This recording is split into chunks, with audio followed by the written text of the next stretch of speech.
Bueno, en nombre de la organización del Congreso, la Universidad Nacional de La Plata, el Movimiento de Participación Estudiantil Camino Cienfuegos, la Federación de Estudiantes Universitarios de Uruguay, la Confederación de Estudiantes de Chile, la Federación de Estudiantes Universitarios de Colombia, Yaguatá Movimiento Estudiantil, la Organización Caribeña y Latinoamericana de Estudiantes y el Movimiento Marcha Patriótica de Colombia, les queremos dar la bienvenida a este segundo Congreso por la Integración Política Regional.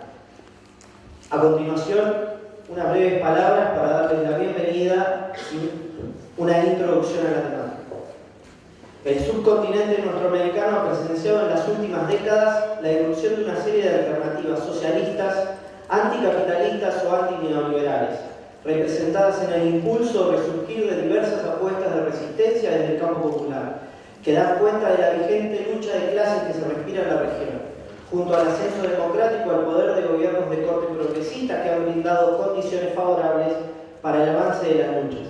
Estos gobiernos, junto a las propuestas políticas construidas desde la más amplia diversidad del campo popular latinoamericano, han hecho énfasis en el rechazo al intervencionismo imperialista, en la idea de avanzar hacia la construcción de propuestas programáticas que respondan a las necesidades del país nacional, por encima de los intereses de las clases dirigentes, las empresas transnacionales o las directrices de los organismos económicos internacionales. Un eje central de este proceso de autodeterminación política que se levanta en nuestra América lo ha constituido la apuesta por la construcción de agendas comunes, enmarcadas en una estrategia de integración que ha dado lugar a la aparición de importantes referentes para la región, como UNASUR, el AGRO, el Banco del Sur y la CELAC, entre otros. Esta corriente de cambio que vive el subcontinente ha sido amenazada en no pocas ocasiones a través de diversos mecanismos de desestabilización que vienen siendo desplegados por las clases dominantes para garantizar supervivencia como bloque hegemónico, con el apoyo e injerencia directa del imperialismo estadounidense. Ante esta estrategia desestabilizadora es ineludible fortalecer la irreductible unidad de los pueblos hacia otra América posible. Les damos la bienvenida a todos, les agradecemos por su participación y le doy la palabra al compañero del CEAD de acá de la agrupación de Bellas Artes, de la reciente regional del Movimiento de Participación Estudiantil del Repique, que va a coordinar la mesa, el compañero Alejandro Maretti, y que él nos va a guiar a través de los distintos oradores. Muchas gracias.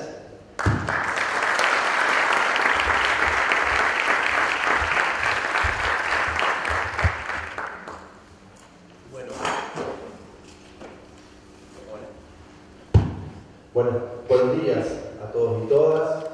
Como decía Juan, nuevamente le damos la bienvenida a todas las personas que se acercaron a este panel de apertura. Primero y antes que nada, queríamos contarles que hubo una modificación en el programa. Atilio Borón tuvo un problema de salud, por lo cual no va a estar en esta mesa, pero sí va a estar el jueves 27 a las 15 horas en el honoris causa a Álvaro García Linera. Así que bueno, como primero informar este cambio y como segundo vamos a tener un panel el cual voy a estar a cargo de coordinarlo, así que por ahí la propuesta es que terminan de disertar cada panelista y después hacemos la ronda de preguntas por si alguien quiere preguntar. También tenemos otro problema. Lourdes Regueiro está viniendo de 6, así que viene demorada y se va a estar sumando al panel un poquito más tarde, así que también ella venía. La apertura del panel está a cargo de Carlos Ram, que es docente de la Universidad Nacional de Río Cuarto, especialista en asuntos latinoamericanos, así que le damos la palabra y ya seguimos.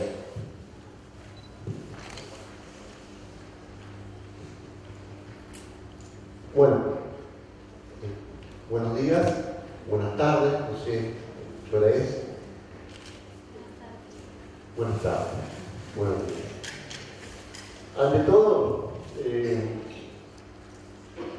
agradecer a la Universidad de La Plata, agradecer al conjunto de los compañeros del movimiento estudiantil latinoamericano con sus organizaciones, agradecer a los compañeros del panel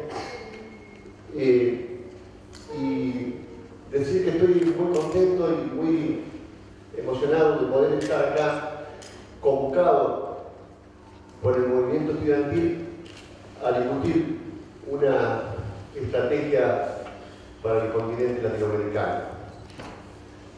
Si bien este continente tiene una larga data de historia, de luchas, de revoluciones, de contrarrevoluciones, muchas veces hemos carecido de tener un pensamiento estratégico en conjunto a nivel latinoamericano, sino tener los desarrollos parciales y locales de las diferentes estrategias que se dieron a nivel continental, ya sea de las estrategias de las visiones nacionalistas, de las visiones más de los partidos comunistas, marxistas, de las visiones del tipo de la lucha armada, pero un pensamiento estratégico popular que se desarrolle para todo el continente carecemos y tenemos pocas prácticas sistematizadas teóricamente. Entonces, me parece muy bueno que un movimiento estudiantil que está en ascenso y en lucha plantee a la universidad, que le plantee a los intelectuales, que le plantee a las organizaciones políticas un debate de estas características. A mí me tocó hablar primero, no sé a dónde poner la pelota de la discusión, pero bueno, vamos a intentar discutir este tema, es decir, una estrategia en conjunto para América Latina, es decir, en un marco de una coyuntura mundial que crea condiciones suficientes y necesarias para que avancemos como en otros momentos de la historia. La discusión la podríamos empezar planteando, es decir, estamos en una época de cambio, estamos en un momento, un cambio de época. La crisis capitalista mundial que estamos padeciendo, que se dio en el corazón del capitalismo, genera distintas condiciones y discusiones a nivel de los intelectuales. Algunos dicen que en este siglo este sistema se va a agotar, va a colapsar y va a ser superado por otros sistemas.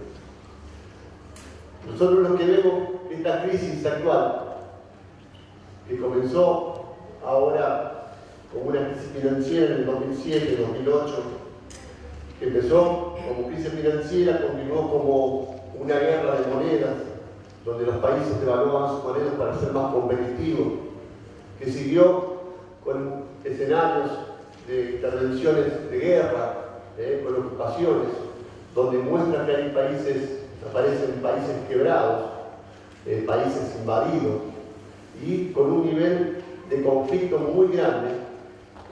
También tiene aristas de otro tipo, que aparecen en un capitalismo que se conoce como un capitalismo tardío. Es decir, aparecen cuestiones ambientales, cuestiones energéticas, cuestiones todas. Pero yo no me voy a referir a esa parte. Lo que interesa para el debate de una estrategia del pensamiento latinoamericano, de cómo avanzar y profundizar en esto, es la parte de la lista de la crisis que tiene que ver con la disputa interimperialista a nivel mundial. Y cuando hablamos de disputa interimperialista a nivel mundial, vemos que hay cosas nuevas, que el capitalismo no es el mismo capitalismo del siglo XX, hay un capitalismo nuevo, una emergencia, una nueva forma de capital que tiene que ver con los capitales financieros transnacionales o los globales que aparecen en la disputa mundial y que asientan su estrategia no como las viejas formas del capital que se asentaban en los medios de producción estratégicos de punta y en la explotación del trabajo. Aquí vemos una forma de capital que se asienta sobre el conocimiento estratégico y basa todo su poderío en el dinero y en la especulación y los instrumentos de especulación financiera. De esa forma obtiene lo que se llama el excedente o el plusvalor de los distintos territorios sociales. Esta nueva forma de capital aparece, que se desarrolla, plantea tendencialmente que los estados nacionales son un estorbo para la forma de acumulación que tienen. Esta forma de capital requiere nuevos mecanismos para avanzar sobre los territorios y quiere discutir en otros ámbitos y no en los territorios soberanos de los estados-naciones. Esto está haciendo que la crisis sea diferente. Esto pone en cuestión lo que es el llamado centro y la periferia a nivel mundial. El capitalismo, cuando desarrolla sus formas de sus diferentes vertientes, sabemos que es capital financiero de hace bastante tiempo, pero pasó por diferentes etapas y entró en lo que se llamó el capital financiero a seca, el capital financiero multinacional y ahora transnacional. Cuando el capital financiero se hace transnacional, lo que hace, él pone en cuestión el centro y la periferia. Es decir, porque el capital ya no se asienta en un Estado-nación. ¿Dónde se asienta este capital? Se asienta en las bolsas, en las grandes bolsas de las ciudades financieras. Esta es la forma que está poniendo en crisis a las viejas formas de capitales asentados en las viejas potencias capitalistas y sobre todo en el mismo Estados Unidos. También lo vemos en Europa, lo podemos ver en Asia y también lo vemos en América Latina. Por eso, para entrar a discutir una estrategia latinoamericana, deberíamos formularnos distintas preguntas. ¿Cuál es la contradicción principal del momento?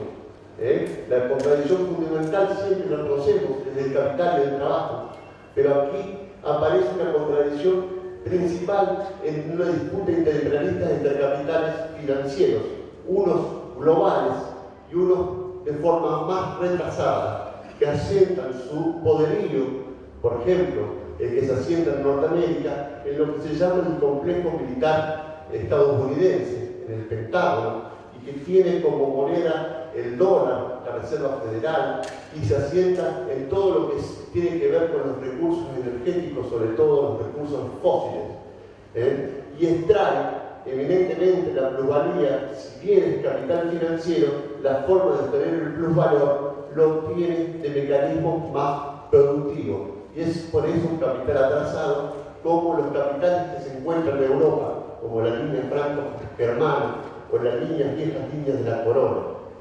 Ese es el complejo de lucha a nivel internacional de la disputa interimperialista. A partir de esta disputa mundial es que emergen proyectos emergentes, proyectos que se transforman en bloques regionales o países emergentes, los llamados BRIC, como China, India, Rusia, Irán, Sudáfrica, distintos más, y los bloques sudamericanos, como lo que es llamado UNASUR, Mercosur, ALBA, CELAC.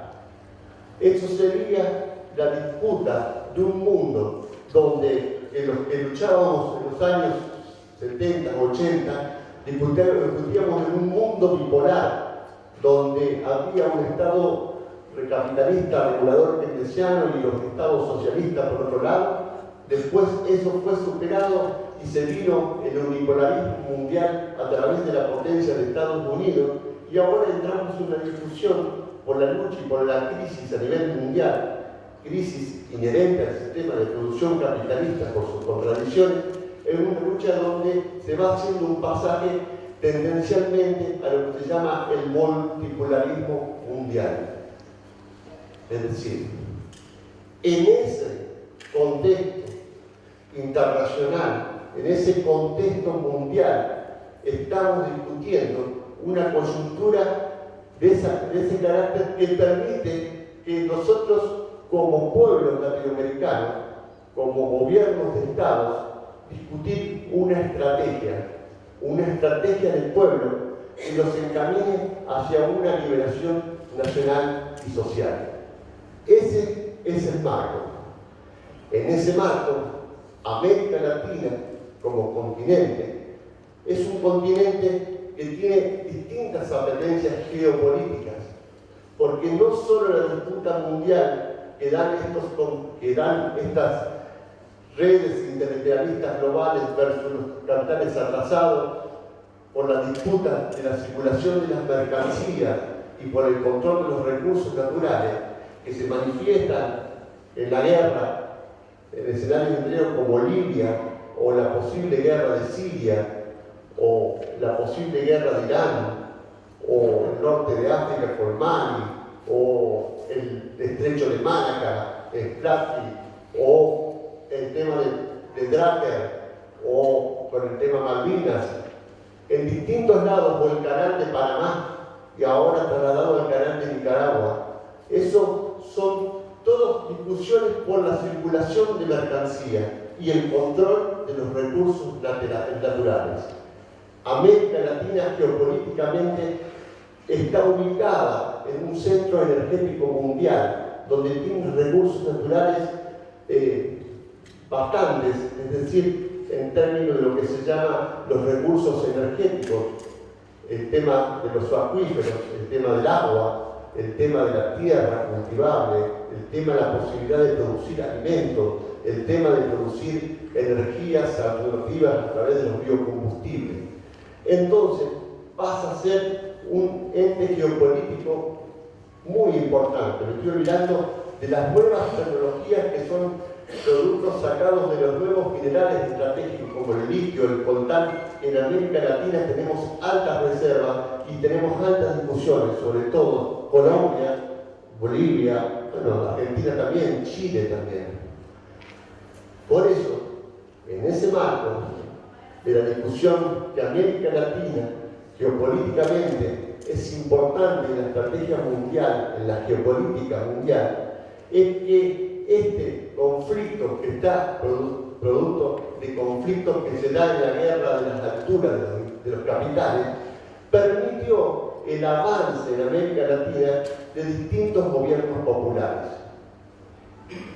Cuando hablamos de un proyecto de integración latinoamericana y de Patria Grande, sabemos que estamos hablando de un proyecto muy viejo, que tiene que ver con un proyecto de las luchas por las independencias que se dieron en América Latina y que tuvo que ver también con un conflicto en las alturas y una lucha de capitales interimperialistas en ese momento, la lucha que daba España, Inglaterra y Francia, y que creó las condiciones de este continente que los próceres de ese momento se dieron cuenta y pudieron avanzar. Y así avanzó Bolívar, Miranda, Artigas, San Martín, Belgrano, Castelli, en la lucha por un proyecto soberano de libertad para nuestro continente.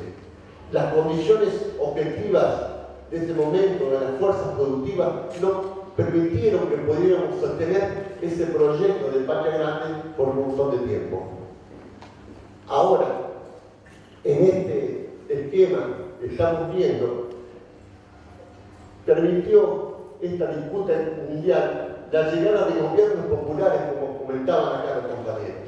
Esos gobiernos populares que llegaron al gobierno, también producto de la resistencia popular, de grandes periodos de resistencia que van de todo el periodo de los 80, los 70, 80, 90, con la aparición del Caracazo en el 89, después en el 94 con el zapatismo y así sucesivamente, esos periodos que llevaron adelante los movimientos campesinos, distintos movimientos sociales que tomaron forma de lo que iba dejando afuera, incluyendo el neoliberalismo, como acá en Argentina tomó forma del ejército de reserva desocupado a través de los piqueteros que dieron la lucha, en otros territorios de otra forma. Eso generó las condiciones que se llegara al gobierno y cambiara, si se corriera en el debate, la discusión. Y ya no era una discusión de resistencia y pasó a ser propuestas y alternativas a través de los gobiernos del Estado. Y ahí llegaron gobiernos populares en Venezuela, en Argentina, en Bolivia, con distintos matices en Ecuador hasta el mismo Paraguay, distintos matices y discursos más radicales, pero todos tienen que ver con la recuperación del Estado y la recuperación de un nuevo Estado, una discusión de un Estado mucho más inclusivo, mucho más presente, y con algunas frenos a las privatizaciones que hubieron en toda la época neoliberal y algunas nacionalizaciones y algunos avances. Todo esto generó mecanismos de integración política distintos, y ahí llegó lo que se llamó la UNASUR, llegó lo que llamó el ALBA primero, y el Mercosur que estaba se transformó en un ente más discutido. Después llegó el ALBA. Y en el 2005 dimos un paso muy importante a partir de la llegada de estos gobiernos que están en los estados diciéndole no al ALCA, acá en Argentina, en Mar del Plata, a un proyecto estratégico de anexión hecho para que las transnacionales y la gran banca se queden con los recursos estratégicos del continente. Al tener eso, nosotros pudimos avanzar. Avanzamos de medida, no lo esperábamos en los últimos 15 años, tanto avance, es decir, habíamos perdido casi la esperanza, y en estos 10 años, 15 años hemos recuperado eso bastante. Pero la discusión sigue ahora diciendo que también hay una contraofensiva imperialista. Si también derrotamos el ALCA, ellos siguen planteando nuevas ofensivas a través de los TLC que han firmado muchos países latinoamericanos, como Perú, como Chile, como Colombia. Esa es la estrategia imperialista a través de esos mecanismos, más las otras patas que tienen, que son el tema de la cuarta flota, las bases militares, la guerra de cuarta generación, la lucha psicológica a través de los medios de comunicación y el debate, el medio de comunicación como partido de oposición en estos países donde avanzamos en el debate. Pero también tiene el mecanismo que recuperaron, que son los golpes de Estado, como el que dieron en Venezuela en el 2002, y después los que dieron y lo pudieron llevar adelante, como fue el de Honduras, y luego el de Paraguay, los compañeros paraguayos, que hay algunos compañeros. Esos con golpes institucionales, golpes blancos, son la estrategia del imperialismo para dar golpes a una integración soberana. Uno fue al corazón del ALBA y el otro fue al corazón de la UNASUR. En este clima de contraofensiva, hoy el imperialismo lanza una nueva estrategia que es la Alianza Pacífico, que es integral, fundada por 4 países latinoamericanos como México, Perú, Colombia y Chile, más un mercado integrado de las bolsas de Chile, Colombia y Perú, con un libre comercio, que permite un libre comercio. Esa es la nueva estrategia que está convidando a países que son más cercanos a la propuesta de UNASUR o Mercosur que se pasen. Esa es la estrategia en la lucha de esta contradicción principal entre los globales, los unipolares, para América Latina, para restar fuerza al multipolarismo mundial y sobre todo a estos bloques completos que son la UNASUR, el Mercosur y el ALBA y después la CELAC. Nosotros, para seguir avanzando, yo creo que si bien los gobiernos que están en los estados latinoamericanos han hecho una tarea muy importante, sabemos que tienen límites de la discusión. Y si no se sigue profundizando con reformas muy profundas, van a quedar ahogados en las contradicciones que tiene el capitalismo a nivel mundial. Entonces, lo que estamos diciendo es que para que podamos seguir avanzando, tenemos que tomar un rol protagónico otros sectores, que son las organizaciones políticas, sociales, sindicales, estudiantiles, avanzar en la discusión para que los gobiernos que están en los estados puedan avanzar con las políticas de integración, que lleven adelante la UNASUR, el ALBA, pero que lo lleven con contenido social, que concreten lo del Banco del Sur, que concreten una TELSUR mucho más profunda que creen las herramientas, no solo en la discusión, en la batalla cultural contra estos medios opositores o estos medios, estas corporaciones mediáticas, se da atacándolos directamente, sino que hay que crear los mecanismos de una comunicación alternativa para dar esta batalla cultural.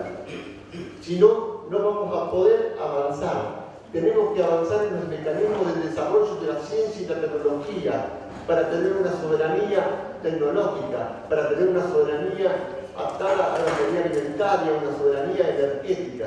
Pero para eso tenemos que formar los cuadros técnicos y los cuadros políticos. Los cuadros técnicos, acá estamos dentro de una universidad pública, deben salir de estas universidades públicas y tienen que hacer el esfuerzo que estos cuadros técnicos desarrollen las capacidades del diseño, que desarrollen las capacidades que tienen que ver con todo lo que tiene que ver con la concepción de los problemas y la planificación estratégica.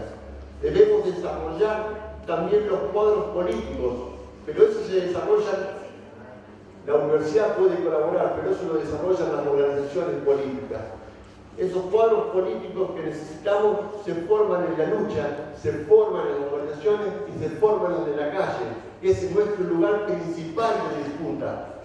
Nosotros creemos que las reformas son importantes en un mecanismo, pero nosotros asentamos nuestro poder en la construcción que tienen las masas, en los procesos más revolucionarios. El Parlamento, las elecciones, para nosotros son importantes, pero mucho más importante es la calle y es la construcción del poder popular, que ahí debe estar centrada nuestra discusión y nuestro debate. Esos cuadros que formamos tienen que ayudar a avanzar estos gobiernos para controlar los sistemas productivos, es decir, controlar la producción, la distribución, la realización, es decir, ir por el comercio exterior, ir por la banca, ir por los distintos sectores de la economía que tenemos que tocar, porque si bien hemos avanzado mucho en estos gobiernos, cambios estructurales en muchos de ellos no hemos dado. Recién estamos paliando y dando vuelta cuestiones del neoliberalismo que lo habían dado. Por eso es importante que las organizaciones políticas y sociales tengamos las capacidades de empezar a hacer un análisis en toda América Latina, quién son, un análisis de correlaciones de fuerza, para saber quién son las fuerzas que quieren restaurar el modelo neoliberal en América Latina, para no cometer errores en la práctica cotidiana, saber quién son sus actores políticos, quién son sus actores sociales, quiénes son sus actores estratégicos, es decir, cuáles son las corporaciones, los medios de comunicación que están llevando adelante la política y encerrando y a qué capitales pertenecen y quiénes son los representantes políticos o sus caras visibles. Nosotros tenemos nuevos desafíos que aparecen en la cotidiana, el problema de la multitud, el problema de esto que nos están sacando a la calle gente y que no somos nosotros que la sacamos, la sacan por otro lado. Eso es un problema que tenemos que resolver las organizaciones políticas, entender cómo es ese mecanismo, porque nosotros sabemos que de ahí solamente sale la fragmentación, no sale el sujeto histórico que necesitamos para la transformación. Nosotros basamos nuestra lucha en la política, en la organización real, concreta, y no en la relación virtual.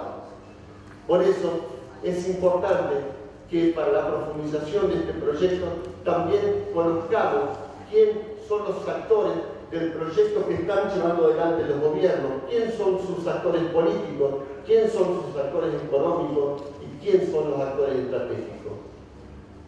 Pero lo más importante de todo es saber cuáles son los actores de la transformación social a la que queremos ir nosotros.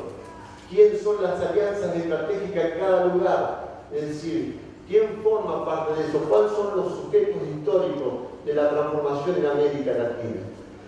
Y hay algo muy importante para ir cerrando, para no cansarlo, es decir, es discutir que este proyecto de liberación nacional y social no es a una escala nacional, esto tiene que tomar una escala latinoamericana, es decir, como mínimo, si el capital, la organización es de forma global, nosotros no podemos enfrentarnos con una forma nacional. y si caemos en la trampa de la propuesta del unilateralismo o la estrategia de los globales, no vamos a poder salir adelante. Nosotros tenemos que salir por un proyecto de escala nacional latinoamericana, con estados latinoamericanos, con confederaciones latinoamericanas de estudiantes, con confederaciones latinoamericanas de trabajadores organizados y sindicalizados, con confederaciones latinoamericanas de cooperativas, con confederaciones latinoamericanas de pequeños, medianos productores y de campesinos.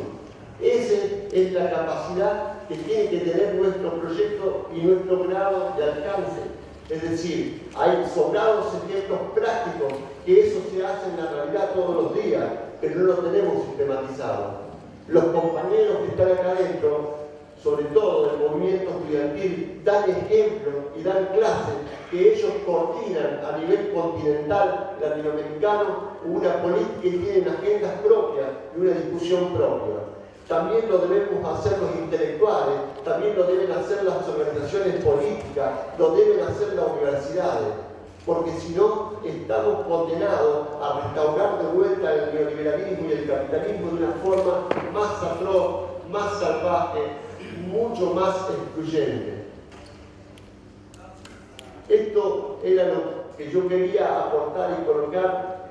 Me interesa después el debate que podamos hacer en conjunto.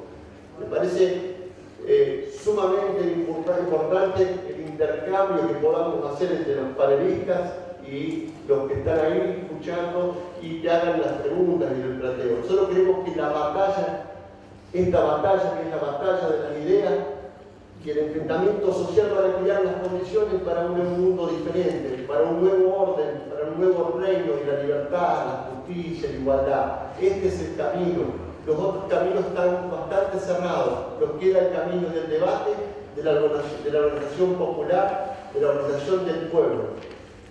Nosotros tenemos que fijar las alianzas del tamaño del enemigo que tenemos. No podemos ser sectarios, no podemos ser sectarios. Tenemos que marcar una unidad del tamaño del enemigo que tenemos.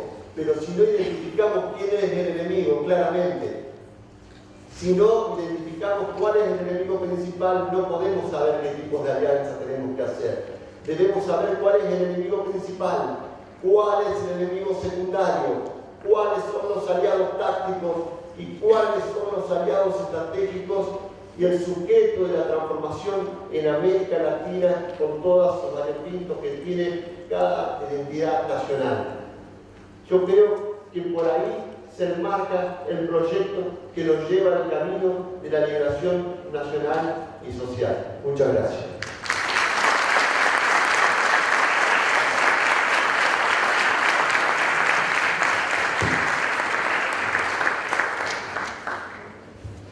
Bueno, le vamos a dar la palabra a David Flores, vocero nacional de Marcha Patriótica de Colombia.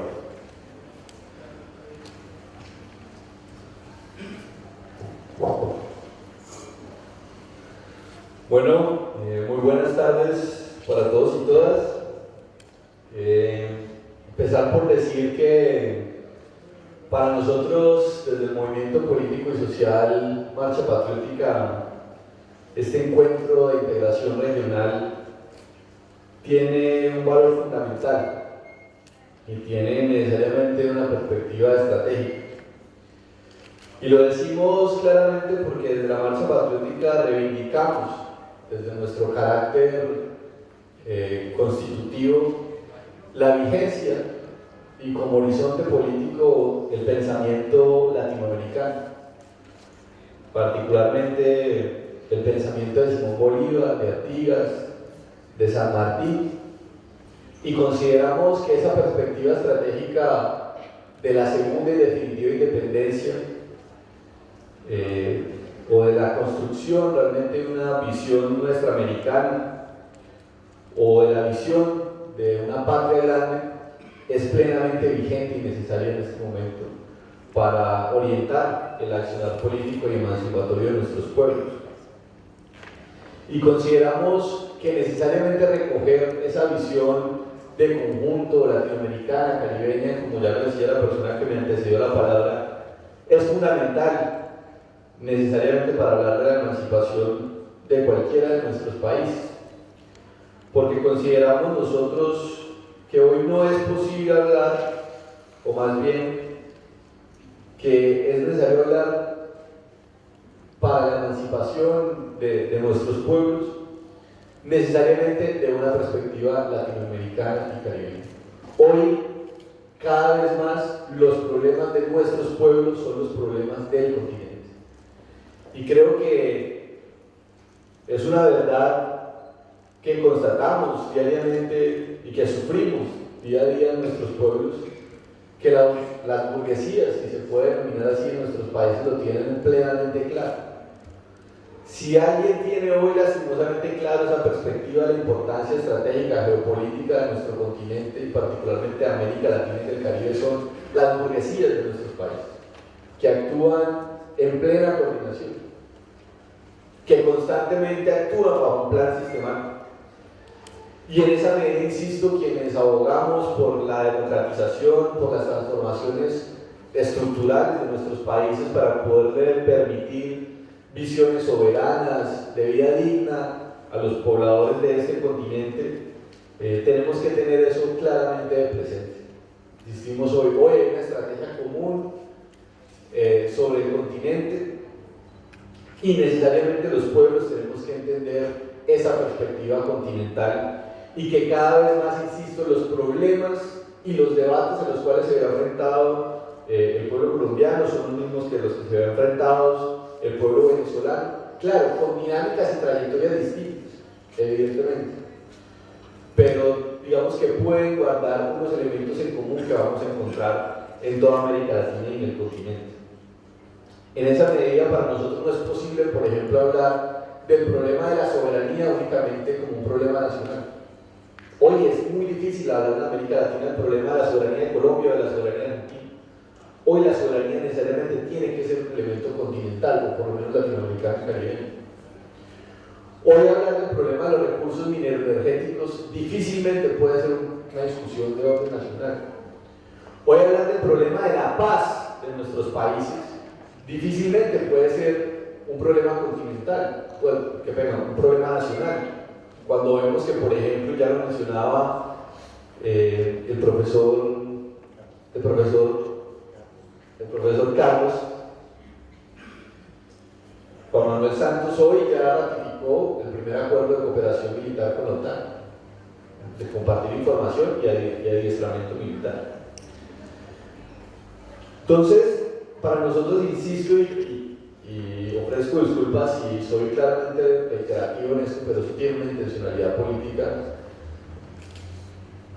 Necesariamente, la perspectiva emancipatoria de nuestros pueblos hoy tiene que ser latinoamericana y caribeña. Y que queremos empezar esta intervención diciendo que, aunque evidentemente hay matices, hay debates, post-neoliberalismo, anticapitalismo, visiones distintas de la democracia, democracia gobernable, emancipación, digamos, una serie de debates que no desconocemos, sí debemos reconocer que por lo menos muy a grandes rasgos hoy en América Latina nos encontramos en una disputa, y como toda disputa en términos de una correlación de fuerzas entre dos grandes bloques. Y en esa perspectiva, digamos, hay una visión, un bloque, que tiene como pilar fundamental la soberanía. Claramente es una visión continental, en contraposición con un proyecto para nuestro continente, digamos, de colonialismo, neocolonialismo, dependencia, con los diferentes conceptos que obviamente cada uno tiene su trasfondo político, académico, ideológico, pero digamos que en general entendemos que es colonialismo, neocolonialismo, dependencia. Hay también en disputa, en el marco de esos dos bloques, modelos de integración distintos, siempre teniendo como pilar la soberanía. Es claro hoy que una forma de integración que plantea el ALBA, en función de los pueblos, en función de los intereses del continente, en función, que esto es una cosa interesante que yo creo que es necesario apuntar en términos de esa estrategia de los pueblos, y es que el ALBA se plantea, y es creo yo, una obligación de nosotros profundizar esa visión, que la integración no puede ser solamente estatal, sino que tiene que ser desde la sociedad, y particularmente desde las organizaciones sociales, populares, que esa es la forma realmente de romper esas fronteras. Que decir, bueno, avances fundamentales, estratégicos, como lo es la CELAC, UNASUR, el Banco del Sur, ¿cierto? Proyectos que como todo, insisto, en general van su profundidad, digámoslo de esta forma, dependerá de la correlación de fuerzas que tengan, ¿sí? Que el Banco del Sur y ese proyecto, por ejemplo, de materializar el SUCRE como moneda latinoamericana avance, es un problema fundamentalmente de los pueblos y de lograr profundizar esos procesos. Bien, pero esa ofensiva, porque yo comparto claramente esa lectura que planteaba el compañero Carlos ahorita, de contraofensiva del capital en América Latina, plantea, si quería plantear una forma de integración distinta, ¿sí? Una idea de integración sobre la base del colonialismo, del neocolonialismo, de la dependencia, en función del capital financiero particularmente, ¿sí? En función de exportar nuestros recursos mineroenergéticos, ¿cierto? Nuestras materias primas y aparte en el mercado financiero, digamos, en términos de commodities, ¿cierto? Hay una discusión, y no me voy a detener en ella, también, digamos, en términos de estos dos bloques y estas dos fuertes tensiones, en términos de qué hacer con los recursos mineroenergéticos de nuestros países. Y es una discusión, digamos, también que afecta claramente a los gobiernos progresistas, ¿cierto? Pero digamos que, por lo menos para zanjarlo en términos muy generales, yo sé que esto puede dar para mucho debate, digamos que en el bloque progresista hay por lo menos una visión de que la explotación de esos recursos mineroenergéticos tiene que ser en función de un avance de los proyectos, digamos, democratizadores. A contrasenso de unos proyectos claramente de extracción de nuestros recursos mineroenergéticos en función fundamentalmente de las necesidades energéticas del capitalismo hoy, sin importar sus consecuencias ambientales, generando una nueva geografía del capital, unas nuevas reconfiguraciones territoriales que afectan, y particularmente en Colombia, digamos, es una dinámica muy fuerte de desplazamiento forzado de nuestras comunidades en función de, como ya lo decía también el profesor Carlos, de las grandes, que hoy Colombia es uno de los principales países donde se encuentra coltán, un elemento mineral sin que las cámaras con las que estamos grabando en este momento, los celulares, podrían funcionar hoy. Seguimos con la maldición del dorado, esa es la maldición de nuestros campesinos, esa es la maldición de nuestros indígenas, esa es la maldición de nuestros colombianos, que son desplazados violentamente porque viven encima de Colombia. Por ejemplo, hoy tiene las dos reservas, si se me permite esa expresión, de carbón más grandes del mundo. Y precisamente allí son lugares de grande presencia militar, pero sobre eso me quiero detener más adelante. Hay también, digamos, en términos de estos dos bloques, una fuerte tensión en algo que cada vez es más claro en términos de su importancia y en términos de la construcción de hegemonía y de contrahegemonía, y es el papel de los medios de comunicación. ¿Sí? Si algo tiene claramente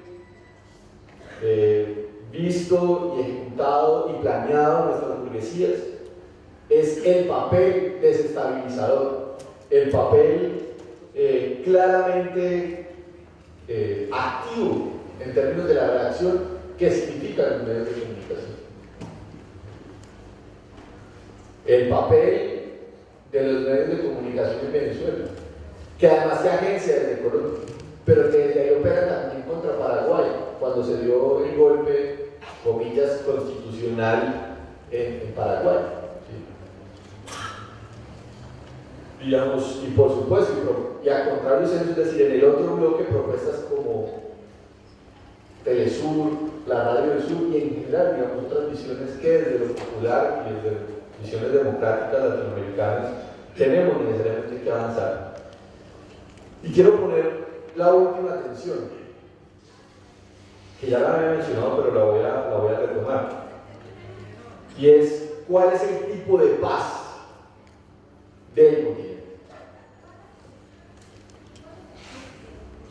Si es una paz a partir de la presencia militar extranjera en nuestros continentes, en función de asegurar la extracción de recursos mineroenergéticos en función de los intereses forales. Es decir, es la OTAN en América Latina, haciendo lo que hizo en Siria, en Libia, y lo que ha sabido hacer en toda su historia. Es la cuarta flota, porque eso que puede parecer demasiado exagerado es hoy una realidad, y es una realidad fundamentalmente por lo siguiente. Yo quiero plantear esta tesis. Hoy el capital lee que hay una correlación de fuerzas distinta en América Latina que puede atacar y que tiene que atacar. Yo cuando veía la programación de este seminario veía que hay un panel que se llama La ausencia de Néstor y el presidente Chávez en América Latina. Y no es un tema de caudillismo. Hoy la ausencia de Chávez, con lo que eso políticamente ha generado en Venezuela, genera una correlación de fuerzas distinta en América Latina. Todos sabemos que una cosa son los procesos de avance de Bolivia, de Ecuador, de Argentina y en general del continente con la revolución bolivariana, y otra cosa es sin la revolución bolivariana. Está claro eso, por ejemplo, que el proceso de paz en Colombia se paró 15 días para ver qué pasaba, digamos, con estos intentos de desestabilización americana. Entonces, a lo que queremos, o a lo que quiero llegar en este momento en concreto es lo siguiente, y es, hay una visión por parte del capital en el marco de esta tensión entre estos dos bloques de que hay una correlación de fuerzas distintas, y por eso el tema de la paz y de las perspectivas, digamos, de integración o más bien de cooperación militar que se vienen desarrollando en nuestro continente son particularmente preocupantes. Y con esto queremos pasar a la segunda idea. Y no sé, el moderador me dirá, sí, como voy de tiempo, porque vamos mal, ustedes miran, está muy aburrido también. Quiero plantear particularmente este tema de la paz continental para decir la siguiente idea, y no quiero que suene pretencioso, porque no lo es. Y es que hoy gran parte de esa discusión de la paz del continente pasa por la paz en Colombia. ¿Sí? Pero yo quiero plantear esta segunda idea a fuerza, y es el tipo de paz que se dé en Colombia va a ser el tipo de paz de una forma que intente predominar en América Latina. ¿Sí? Y con esto refuerzo la tesis inicial, y es, no hay problemas en nuestros países que no estén ligados a una perspectiva latinoamericana y caribeña. ¿Y por qué digo que la paz de Colombia, o sea, que el tipo de paz que se dé en Colombia será la paz que de alguna forma se perfile en América Latina y en el Caribe, particularmente? En primer lugar, porque hoy, y creo que para nadie es un secreto, la burguesía colombiana, y particularmente la facción de clase que representa a Santos, es el pilar de la ofensiva del capital en América Latina. Y quiero traer de presente simplemente los siguientes hechos. Hace más o menos un mes, un poco más, Joe Biden, vicepresidente de los Estados Unidos, visita Colombia. Joe Biden visita Colombia un día después de que se da un anuncio muy importante entre las FARC y el gobierno. ¿Cuál es el anuncio? Las FARC y el gobierno le dicen al país y en general a la comunidad internacional que han llegado a un acuerdo parcial sobre el tema agrario. Joe Biden va el día después y las palabras de Santos es: la mejor forma de decir que el Plan Colombia ha funcionado es, y el Plan Colombia, digamos, es una financiación muy fuerte de los Estados Unidos para la guerra Colombia, digamos así, que viene particularmente desde el 2001 en adelante. Pero ¿a qué es lo que voy con esto? Santos dice, esta es la mejor forma de alcanzar la paz y de culminar el Plan Colombia. ¿Qué ocurre después? Santos recibe, él en su condición de presidente de la República, recibe en su oficina, con todo el protocolo, a Enrique Capriles Lazo. Y creo que no es necesario ser muy docto en la política para entender que si un presidente recibe con el protocolo del jefe de Estado a quien desconoce las elecciones de otro país, es que le está diciendo que él es el presidente. Te insisto, no se necesita ser doctorado para entender que hay un mensaje claramente de apoyar la desestabilización en Venezuela. Que ustedes deben saber que todo eso se agencia desde Colombia. Hoy, ¿dónde vive Pedro Carmona, el principal golpista del 2002 en Colombia?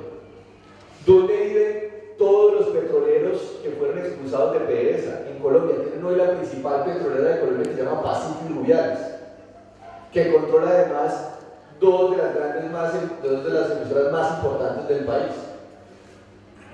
Hoy, por ejemplo, y aquí lo ponemos en esto, la gente escucha mucho en Colombia radio desde las 6 de la mañana a las 8 de la mañana. La gente usualmente se levanta en Colombia a las 6 de la mañana para ir a trabajar. De esas 2 horas, por lo menos 40 minutos son dedicados en las 2 principales emisoras del país a hablar contra Venezuela.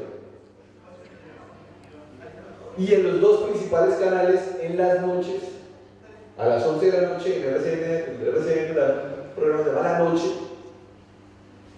y de 5 emisiones semanales, 4 son contra Venezuela, 1 es para la relación FARC-Venezuela, y el sábado, cuando hace un especial, es para la conexión iraní-coreana de todos los terroristas del mundo en Venezuela. Entonces, sí, es bien perversa, digamos, pero esto, digamos, y además tienen ahora un canal internacional.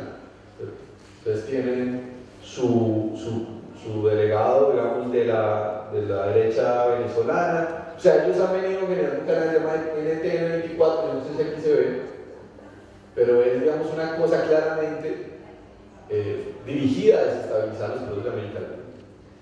Pero esto lo digo, digamos, porque quiero significar también que el papel de la burguesía que adelanta una guerra en Colombia es también un papel de exportar esa guerra en América Latina. Hoy, Xiomara Castro de Zelaya es la principal candidata del campo popular a ganar las presidencias en Honduras. Pero el principal temor de Xiomara Castro de Zelaya son los grupos paramilitares que hoy hacen presencia en Honduras, exportados desde Colombia. O sea, hay diferentes dinámicas de exportación de la guerra desde Colombia, desde lo institucional, desde lo estatal, pero también desde lo paraestatal, particularmente desde el paramilitarismo. No contento Santos con reunirse con Capriles, y esto en el contexto nuestro colombiano es muy grave porque Venezuela es el país garante del proceso de paz entre las FARC y el gobierno. Al otro día anuncia el ingreso o la intención de Colombia de ingresar a la OTAN. Claro, después salió a decir que técnicamente no era posible, pero es cierto ya que efectivamente hay acuerdos de cooperación militar y hoy se conocen. Y también esto ha atravesado todo en el mismo periodo de tiempo por la reunión de la Cumbre del Pacífico, donde además no fue solamente el presidente de Chile, no fue solamente el presidente del Perú, ni de México, ni esta señora Chinchilla. Una de esas reuniones las estuvo presidiendo Mariano Rajoy, del PP. Otra de las reuniones en términos de cooperación militar la dirigió un agente del Scotland Yard. ¿Por qué no? O sea, Santos después de ahí sale para Inglaterra y después para Israel. Y el que me diga a mí que alguien presidente como Santos va a Inglaterra y va a Israel y no se reúne con el Mossad y con el Scotland Yard, creo que tiene fuertes problemas de percepción de la política. Entonces, ¿qué es lo que quiero, insisto, significar con esto? La burguesía colombiana hoy es un pilar desde los cuales se viene configurando un ataque y una desestabilización contra los procesos de integración con una perspectiva, digamos, soberana, democrática en América Latina.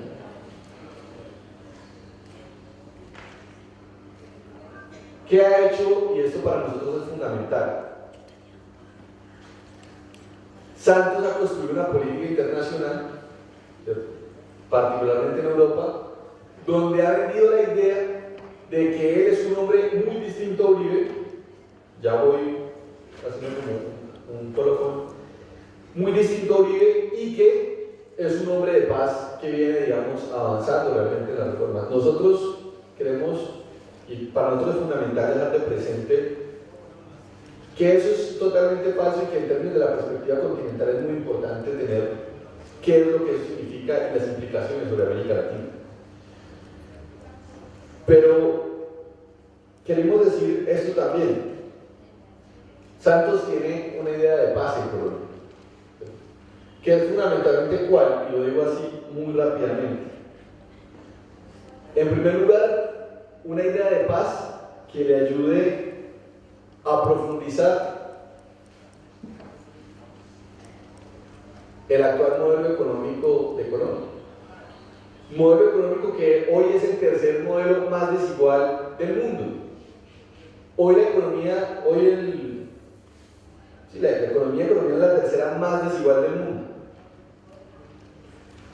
Y con esto quiero decir lo siguiente: en Colombia, esa guerra que se proyecta hacia afuera, su dinámica interna busca fundamentalmente dos cosas. O sea, la guerra que desde la burguesía y desde el Estado colombiano se ha hecho desde hace muchísimo tiempo, no solo contra la insurgencia, sino contra la izquierda, contra las organizaciones sociales, contra el campo popular en general. Es fundamentalmente para garantizar dos cosas en lo local que están articulados a lo continental. En primer lugar, un modelo económico perversamente injusto. Claro, todos sabemos que el capitalismo es injusto por naturaleza, ¿cierto? Pero es que Colombia es el tercer más desigual del mundo. Y les puedo, digamos, traer simplemente a colación lo siguiente. En Colombia, el 10% más rico de la población concentra más de la mitad del Producto Interno Bruto del país. Mientras que eso, el 10% más pobre es solamente el 0,6%.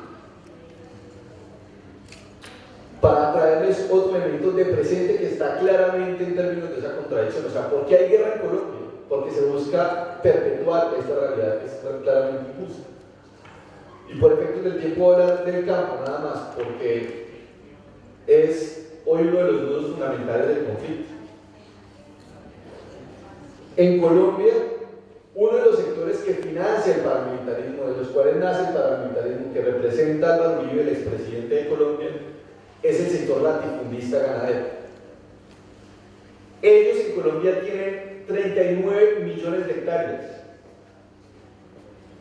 y tienen 30 millones de vacas.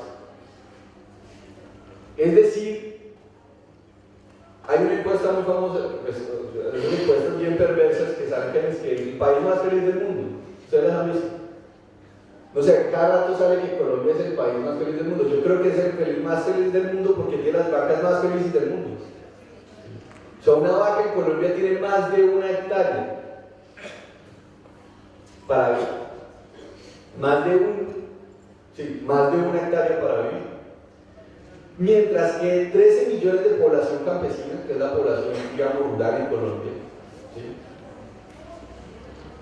Indígenas, campesinos y trabajadores viven y desarrollan su vocación productiva en 1,3 hectáreas y aún así producen el 51% del alimento que se produce en Colombia.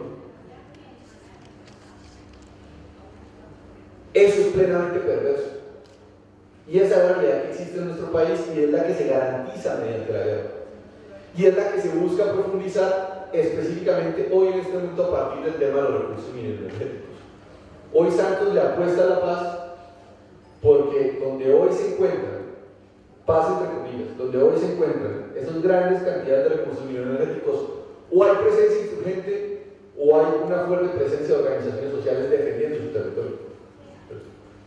Y hoy, particularmente, hay alrededor de 15.000 campesinos movilizados en una zona, la segunda de mayor reserva de carbón hay, porque en el último año se han desplazado 60.000 efectivos de las fuerzas militares a desarrollar lo que llaman el plan de consolidación. Desplazar a la gente en función de estos recursos mineroenergéticos, en función, pero claro, insisto claramente, de esa visión continental de extracción de nuestros recursos minerales. Y la segunda cosa es el tema de garantizar y perpetuar un régimen político antidemocrático, autoritario y hoy claramente mafioso. Porque es un mafioso, hoy no hay una institución del Estado colombiano que no esté permeada por la mafia. Y es un régimen político que, en primer lugar, ha asesinado partidos políticos enteros. Creo que aquí es importante siempre traer a colación un caso, que es el caso de la Unión Patriótica, un partido político de izquierda que fue aniquilado desde su dirección hasta sus bases. Y eso no me lo estoy inventando, hay casos de la Corte Interamericana donde se ha comprobado la participación del Estado en esa realidad. A nosotros, como Marcha Patriótica, como movimiento político y social, que apenas llevamos un año como movimiento político, ya nos han asesinado a este año 11 compañeros. 2 hace 2 días, precisamente en esta región que les decía el Catatumbo. Pero la realidad a la que se ha visto enfrentar el movimiento estudiantil es la realidad a la que se ha enfrentado, digamos, el movimiento social. Según la OIT, y esto lo pueden verificar, desde el año 82, desde el 82 hasta el 2005 en Colombia asesinan a un sindicalista cada 8 minutos. Porque no tengo tiempo para darles las cifras, digamos, de todas las cosas que efectivamente se están dando. Y eso, y ya con esto termino, lo traemos porque queremos poner de presente que contra eso es que está luchando el movimiento social y popular en Colombia. Y por eso para nosotros el problema de la paz no es un problema entre la insurgencia colombiana y el Estado colombiano, sino que es un problema del conjunto de la sociedad colombiana, porque en tanto no haya un régimen político medianamente democrático y unas modificaciones en algunos elementos de la economía de nuestro país, seguirá existiendo el conflicto social político armado y desde allí se utilizará como chivo expiatorio para avanzar en los procesos de desestabilización y de ataque contra nuestro continente. En esa medida, el llamado que nosotros queremos hacer desde aquí es a que las diferentes organizaciones políticas, estudiantiles, académicos, intelectuales y todos, hermanos de esta patria grande, ubiquemos la prioridad y la importancia de lo que hoy está pasando en Colombia. Porque entendemos que en esa disputa de correlación de fuerzas hay un elemento que ciertamente puede desequilibrar en favor de la paz y la presión internacional. Hoy la paz de Colombia puede pasar por ustedes, compañeros y compañeras, y no quiero decir con esto un mero ejercicio retórico. Si algo le interesa al régimen político colombiano, entre otras cosas porque está claramente ligado a su agenda económica, es su visión internacional. Entonces, eso lo traemos de presente para decir, la paz de Colombia es la paz del continente, y en esa medida poder articular el conjunto de problemas y entenderlos como problemas y posibilidades sobre los cuales todos tenemos que trasegar con la bandera, con la espada de Bolívar, de San Martín, ¿sí? En general, de todos quienes han enfrentado sus vidas por una perspectiva claramente latinoamericana y caribeña, hoy es más necesario que nunca. Y en esa medida, ese es el aporte que nosotros traemos acá. Hoy, toda perspectiva de estrategia de integración continental desde los pueblos tiene que recuperar el pensamiento de esa primera independencia. Tiene que entender que nuestros problemas hoy más que nunca son continentales. Tiene que volver a discutir de la igualdad, tiene que volver a discutir sobre las posibilidades de emancipación, discutir, hacia muchos no les guste, de revolución también, y discutir sobre modelos de producción. Pero todo eso solo es posible con un fuerte movimiento popular en la calle, como bien lo decía, que ese es nuestro principal escenario de acción. Porque para nosotros desde la Marcha Patriótica estamos seguros que que es igual para todos los que están acá. Hoy las posibilidades realmente de integración, hoy realmente las posibilidades de independencia y soberanía son continentales. Bolívar lo dijo hace 200 años y en el discurso de inauguración de la CELAC Chávez lo repitió. La segunda y definitiva independencia será continental o no será. Muchísimas gracias.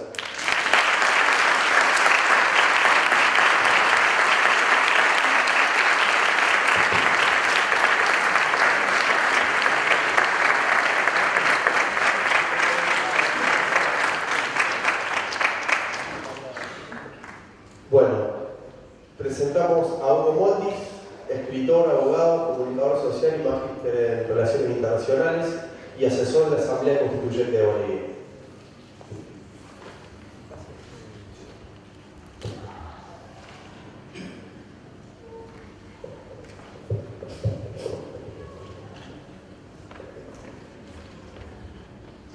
Hola, bueno, buenas tardes, compañeras, compañeros.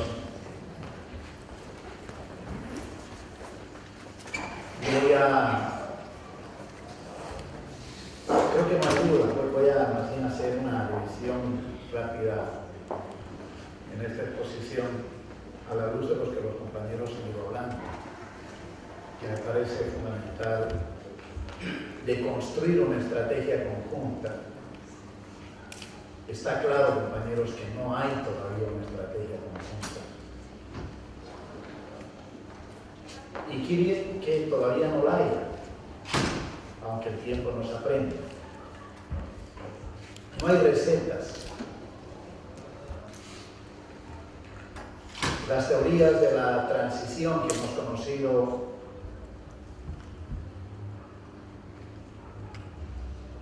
nos arrojan grandes lecciones. La teoría de la transición de Marx, de Lenin, concebidas en Europa y para Europa, aunque también con un alcance universal. No se olviden que las experiencias, primero, tanto prácticas como en el conocimiento, son locales y luego se transforman dependiendo de su viabilidad en experiencias universales. Y hemos conocido una teoría y una práctica de la transición en América Latina, impulsada desde la Revolución Cubana, que también nos aporta, más que las dos anteriores, varios elementos, pero que a la luz de los problemas que enfrentamos en el siglo XXI parecen ser insuficientes. Porque, bueno, los problemas han cambiado. Estamos hoy enfrentando, a diferencia de la primera teoría de la transición con Marx, no había todavía imperialismo. Con Lenin sí había un capitalismo monopólico de Estado, ya había imperialismo. Con la Revolución Cubana teníamos dos bloques disputándose la hegemonía en el mundo. Y hoy tenemos el imperialismo más poderoso que ha conocido la humanidad y que no es una frase. Entonces, como que las cosas se nos complican desde algunas perspectivas, pero también se nos facilitan desde otras. Y claro que América Latina es un escenario de disputa. Es un territorio en disputa. Y lo es porque, precisamente por el carácter planetario de la dominación del capital. Porque ese carácter planetario que está retornando a nuevas formas de acumulación originaria, más no había pensado en eso, había pensado que la acumulación originaria se iba a pasar a la reproducción ampliada del capital, pero hoy estamos pasando a nuevas formas de acumulación originaria que Lewis Carroll nos advierte a propósito de la acumulación por desposesión. Y también, como hace más de 500 años, este retorno a nuevas formas de acumulación originaria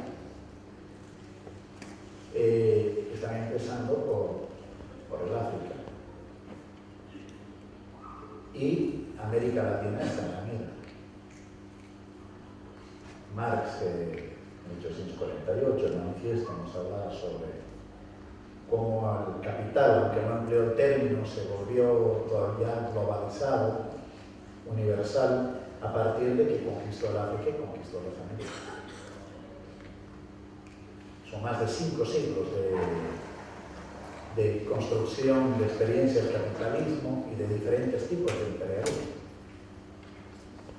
para que nos demos cuenta de la magnitud del problema y la fortaleza del enemigo al que estamos enfrentados. Y ahí nuevamente hay una disputa por recursos naturales. Por lo tanto, ¿qué hacemos? Reflexionamos en Bolivia, ¿qué hacemos? No hay una sola respuesta. Pero podríamos tener en cuenta algunos elementos que nos parecen fundamentales. La primera es que tenemos que cambiar nuestra concepción de la revolución. Son muy pocas más bien, son excepcionales en la historia, aquellas revoluciones en las que se resuelve el tema del poder de la manera más rápida. Hoy, las revoluciones tienden a ser procesos, y aquí vale lo que decía el Che, revoluciones ininterrumpidas, largas en el tiempo. En la medida en que estamos tratando de construir una sociedad, un mundo, más que sociedad, yo diría un mundo alternativo al capital, en las entrañas del capital. Lo cual hace la tarea muy compleja. Estamos tratando de construir un Estado, una sociedad, un mundo, no solo en oposición a, sino dentro de. Porque el capital se ha vuelto planetario, al volverse planetario, hoy el mundo es una fábrica, hoy el mundo es un centro de producción, hoy en el mundo estamos viviendo nuevas formas de subsunción formal al capital y por lo tanto del surgimiento potencialmente claro del sujeto histórico que se opondrá al capital. Y ese sujeto todavía no tenemos, por lo menos plenamente. Entonces, entre las cosas que nos parece importante reflexionar, decía el concepto de revolución.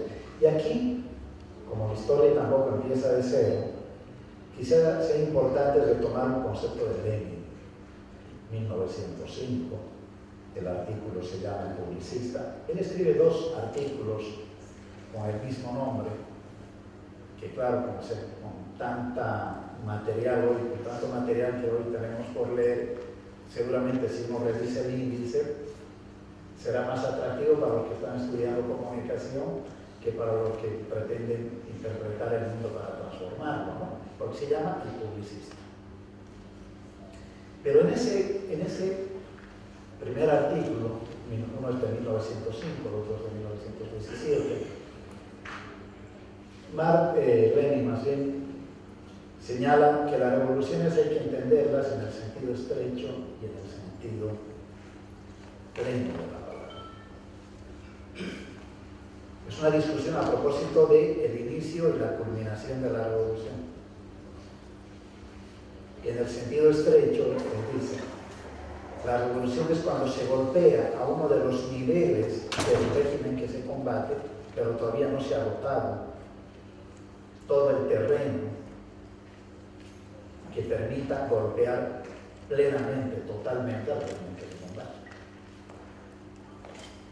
Y claro, la revolución en el sentido pleno vendría a ser, ¿no es cierto?, cuando se ha agotado, cuando se ha recorrido, cuando se ha golpeado todos los niveles del régimen que se combate.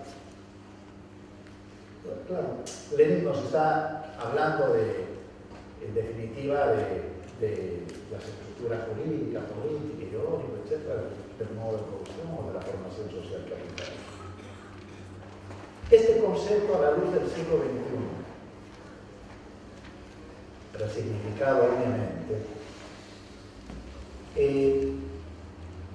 nos conduce a ver América Latina como un todo, pero a la vez también como un todo constituido por partes, que no generan un comportamiento homogéneo, sino más bien un comportamiento lleno de tensiones y de contradicciones. En el caso boliviano, para ser más específico, y yo diría incluso venezolano, lo primero que caracteriza a nuestras revoluciones es que son revoluciones políticas. Ahí no se ha tomado el gobierno. Ahí lo que se ha hecho es construir un bloque en el poder que ha desplazado al otro bloque en el poder. Y no hay revolución que no pase por el desplazamiento de un bloque por otro en el poder. Ya no estamos hablando de la clase, estamos hablando de un bloque. Después me referiré al tema de la clase.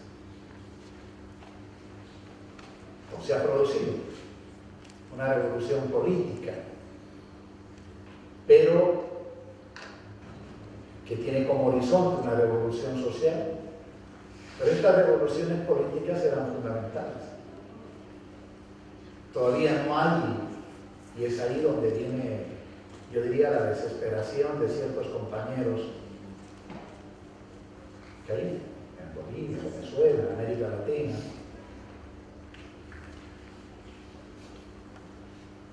que pasan de admirar pero ciegamente estos procesos a descalificarlos también rápidamente. Una concepción idealista de los hilos ocultos de la historia, como haría Marte. ¿Y qué es lo que está pasando? Lo que está pasando es que la transición que habían previsto los clásicos es mucho más larga de la que habíamos pensado. Y que en esa transición el paso de una revolución política a una revolución social no solo que es larga, sino que depende de múltiples factores que todavía no terminan de configurar. Porque si bien en Bolivia y en Venezuela hay una revolución política, al mismo tiempo, si vemos América Latina, podríamos decir, y ahí sí el concepto resignificado de Lenin, podríamos decir que hay una conquista parcial del territorio. Hoy no puede hablarse de revoluciones si no se ocupa también territorialmente, valga la alteración, los territorios. Desde la perspectiva latinoamericana, Bolivia, Venezuela,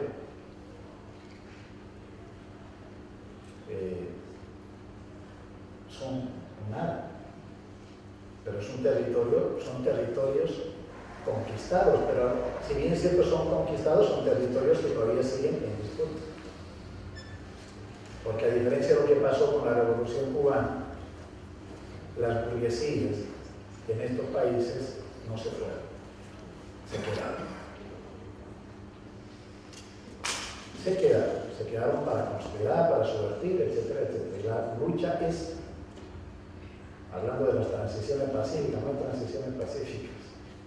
Lo que cambian son las modalidades de la violencia en la que se expresa esa revolución. Nuestras revoluciones están asediadas todos los días, con nuevas formas de subversión, de injerencia. Entonces, primera cuestión decía, ampliar nuestro concepto de revolución. Muchas veces habíamos confundido la revolución con la vía, con el método. O era armada o no era revolución. Entonces perdíamos el horizonte, o que una revolución es un cambio de estructuras, a lo cual podríamos hoy agregar este concepto resignificado de Lenin, que al mismo tiempo una revolución es una ocupación territorial, es una conquista del territorio. El segundo elemento que me parece fundamental reflexionar es el tema del sujeto. No hay revolución sin sujeto.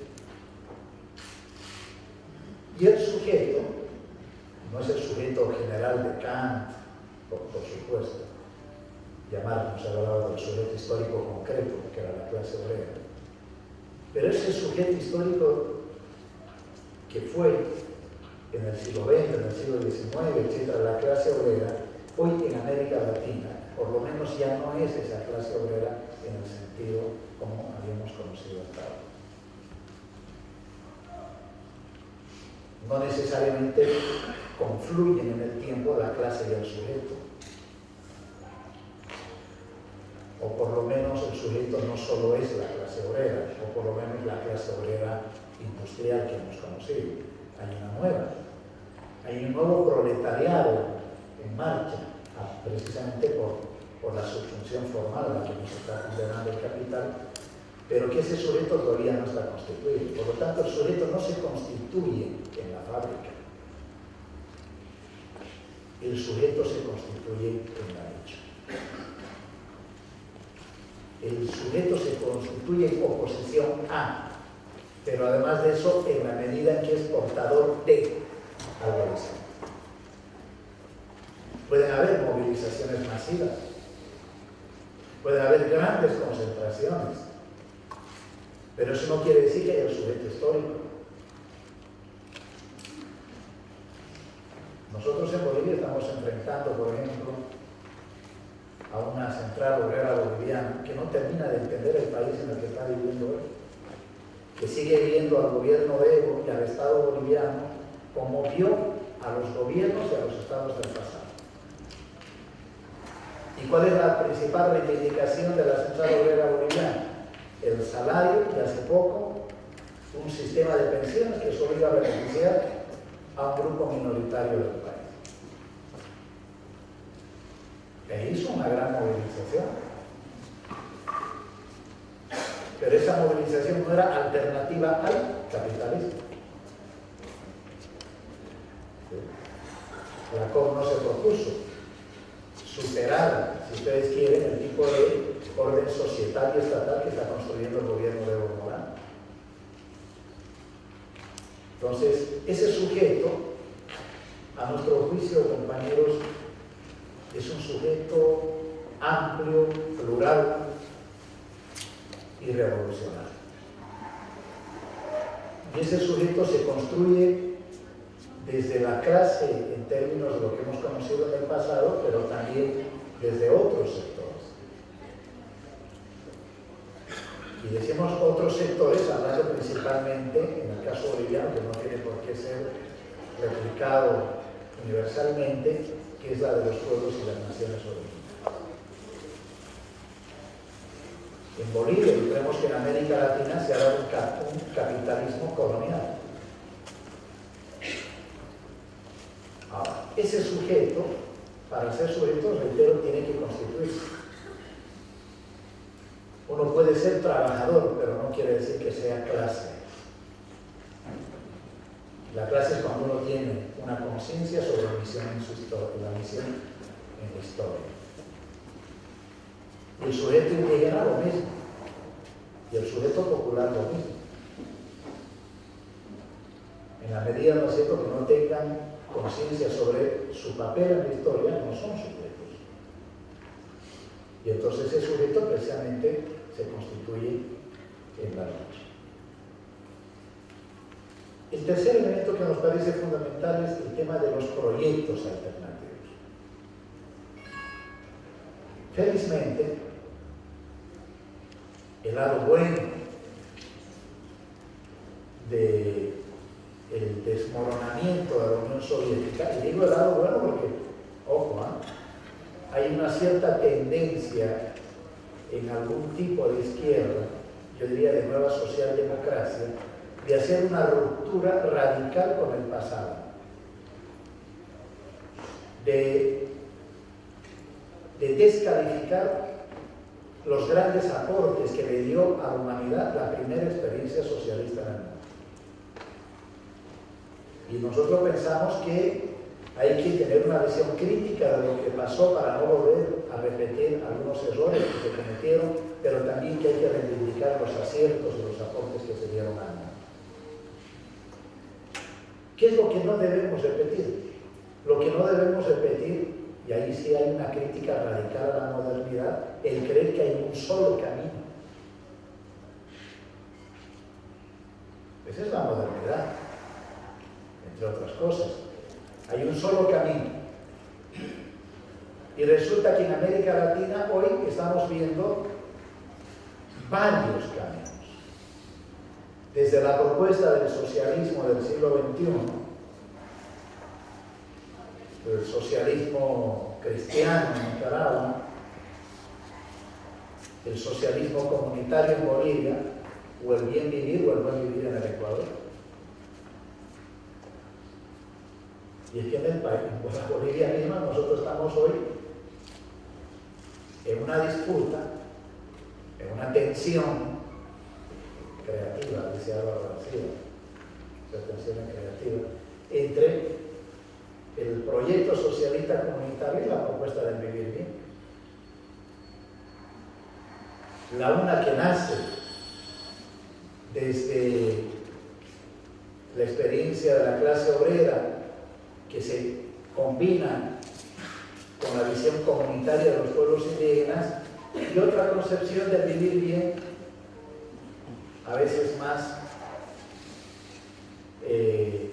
pero también hay diferentes concepciones, desde las visiones multiculturalistas, un poco esotéricas incluso, ¿no?, hasta entender el vivir bien más bien como el retorno a la comunidad. Y el retorno a la comunidad es romper el principio de división propio de la modernidad entre sociedad política y sociedad civil, entre Estado y sociedad, una visión más bien más comunista, si quieres. Y claro, la síntesis inicial parece ser el socialismo comunitario hacia el vivir bien, entendiendo por socialismo comunitario el tránsito a la sociedad comunista. Por lo tanto, no hay un solo proyecto.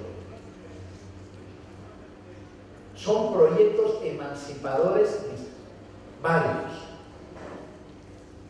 que se articulan o a veces se distancian, se repelen. Ya depende de cómo actúa el sujeto sobre esto. O sea, la palabra socialismo en sí misma no implica nada y la palabra vivir tampoco. Hoy, en este momento, a pesar de la ofensiva del capital, los neoliberales no reivindican, como en la década de los 80, con fuerza la palabra transnacionalización o neoliberalismo, capitalismo. Yo no encuentro ningún, fíjense Capriles lo que ha hecho en Venezuela.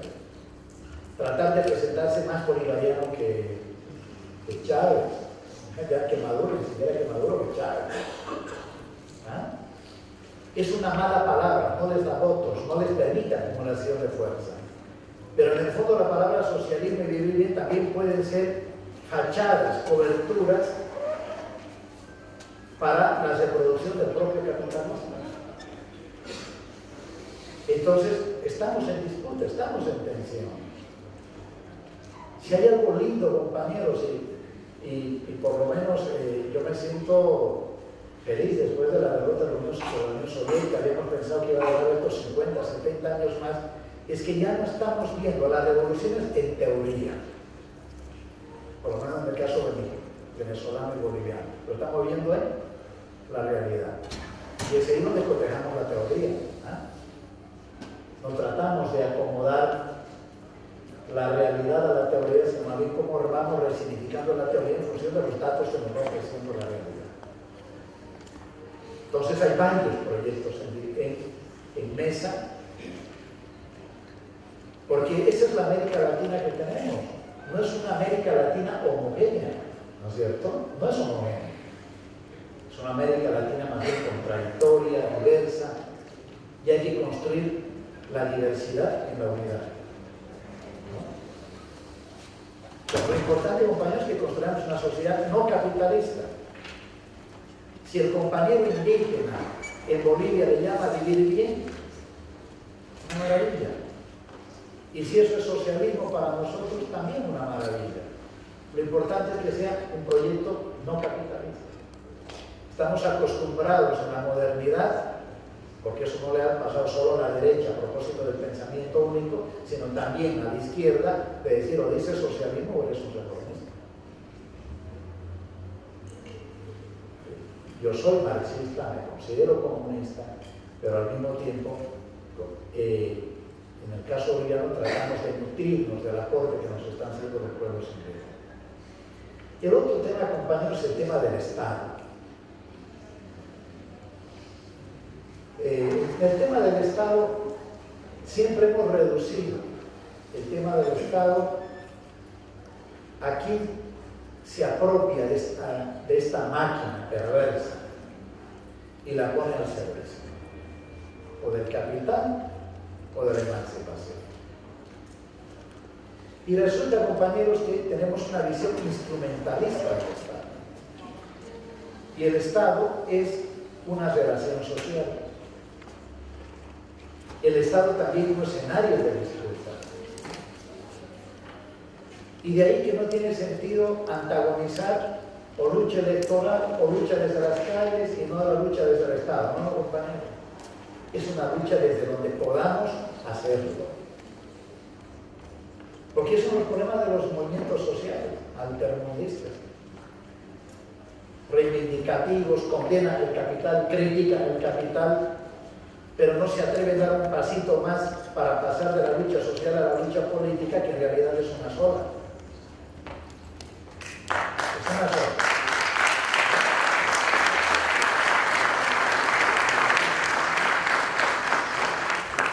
Es una sola lucha. Si algo que ha hecho la modernidad es separar lo social y lo político, y entonces en lo social manifestaciones grandes contra los gobiernos, y en lo político esos mismos que marchan votando por los partidos de la derecha. Tenemos que creer en nosotros mismos, y creer en nosotros mismos es saber que somos parte de una misma lucha. Ese es el aporte de los pueblos indígenas en Bolivia. Pasa porque en la comunidad no hay esa separación propia de la moralidad. Por lo tanto, el Estado es un espacio de disputa. El otro tema, compañeros, yo voy terminando.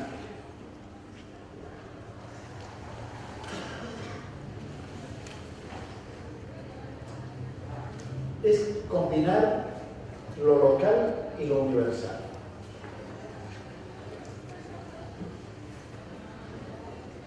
Lo reivindicativo con lo estratégico. Y nuevamente volvemos al concepto inicial de Lenin, del significado a la luz del siglo XXI, el tema del territorio. Y claro, no solamente es una solidaridad, hay 5 temas, una solidaridad que ha sido pequeña y burguesa, la que nos lleva a apoyar decididamente los diálogos de paz en Colombia. ¿No? Hay mucho en disputa. Tenemos 5 temas fundamentales en América Latina sin los cuales no podremos avanzar territorialmente en este proceso de emancipación. El bloqueo contra Cuba y la base militar de Guantánamo, primero. La causa del pueblo puertorriqueño, segundo. La causa del pueblo colombiano. La causa del pueblo argentino y las Malvinas. Y la causa de la mediterraneidad boliviana. no son disputas desde la concepción del Estado-Nación, no son patrioteras, hoy tienen un valor estratégico, porque en la medida que vayamos territorialmente afectando el dominio del capital, estaremos avanzando hacia un proceso de emancipación. Y claro que la amenaza está planteada desde el proyecto colombiano, desde la OTAN, etcétera, etcétera, ¿no? Bueno, entonces, yo para finalizar, compañeros, diría lo siguiente. América Latina es un espacio de disputa entre emancipación y dominación. Estamos en el momento más extraordinario de nuestra historia.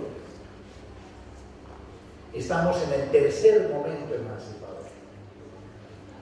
Y ahí sí me permito rápidamente discrepar con cierta historiografía latinoamericana que ubica los primeros momentos emancipadores en 1809, cuando mucho llegan a 1779 con la Revolución Haitiana.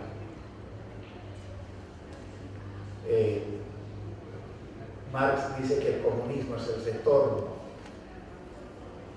a esa comunidad primitiva sobre nuevas condiciones.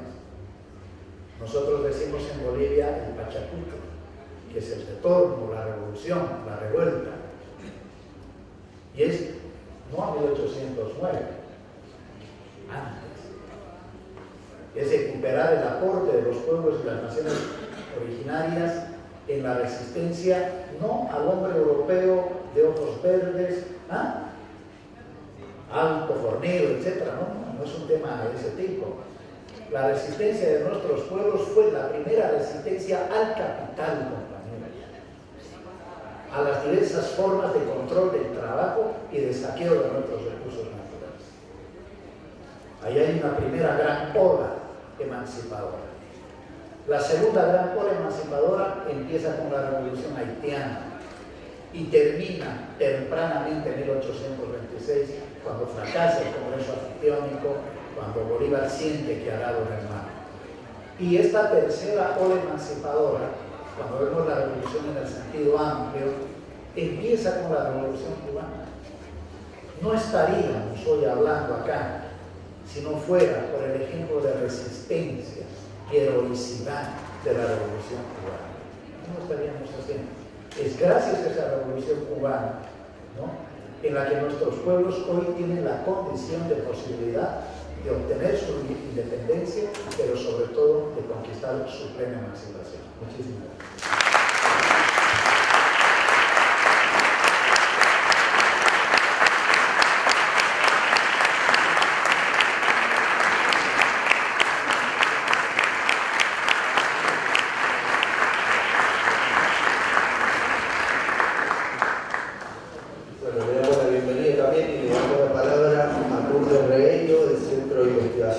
Políticas Internacionales de Cuba.